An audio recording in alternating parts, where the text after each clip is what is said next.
Okay, our next service that we're going to see is the Smart Surveys. Now, the Smart Surveys, again, follows the same line that the Dynamic Offer and the Visitor Recovery follows. You create different campaigns, and inside the campaigns, you can create the different types of templates. So we'll go ahead and edit this campaign, and we can see that we have a test survey called Friction. Again, same options. You can turn it on and off. We'll go ahead and edit this campaign or this survey.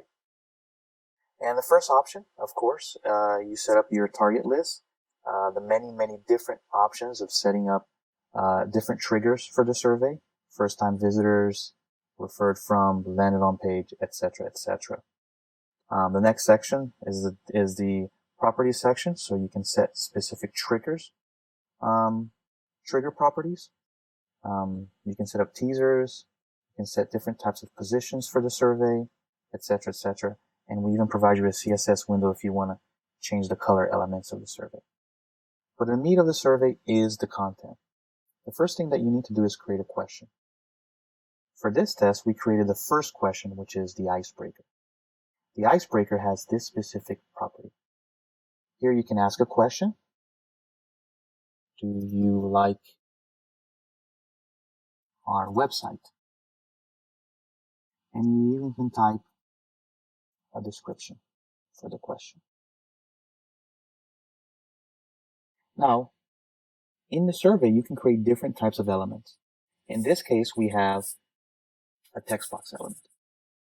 We can select an even bigger text box element.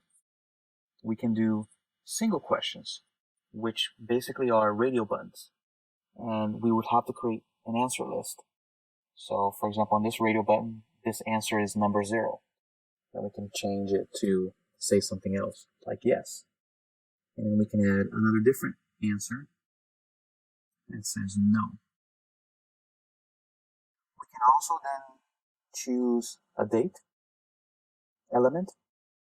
We can choose a net promoter score, so the customer can actually rate it. And we can finally create a message saying thank you for taking the survey or a call to action. But we'll get to that next. Let's go back to the radio button element.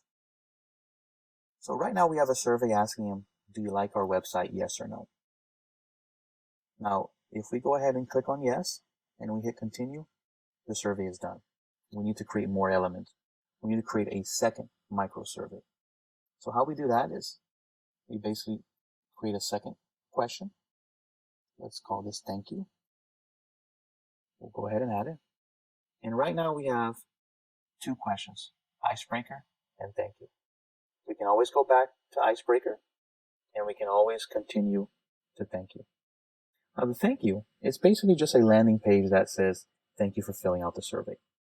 So for this element, we then select the message. And in the message, we would say thank you. Your feedback is appreciated. And we'll go ahead and display a success icon. And we can even display a call to action. And this call to action is saying, I don't know, something like continue to our site. And we can even set a specific URL, google.com. And we can have it open to a new window. So when the person fills out the first question and arrives in this thank you page, they can click and it will take them to the call to action site.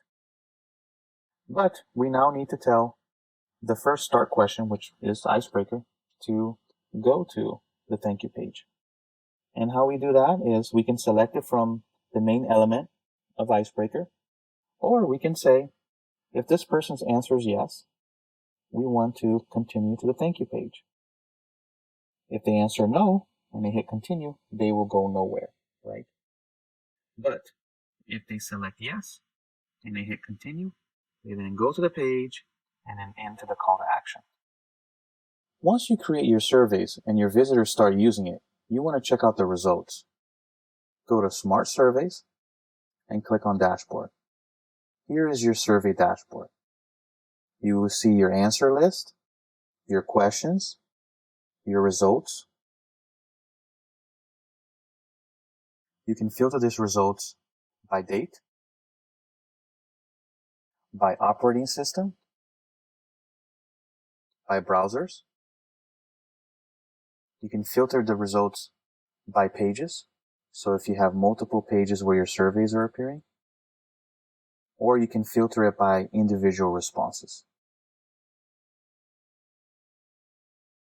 If we go back to overview, every response to a survey is linked to an individual response.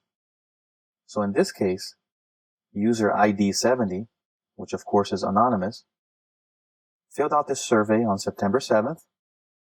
Here's his IP address, geolocation New York, his browser, his operating system, and the page that he filled out.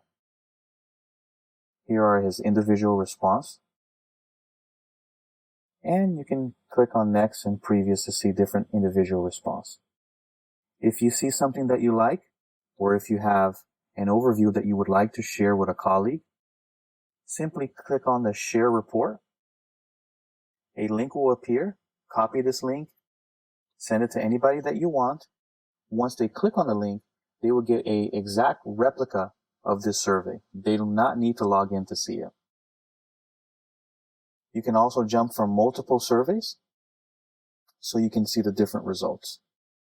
Here we have none, and here's a survey with a little bit of data in it. And that is the survey dashboard.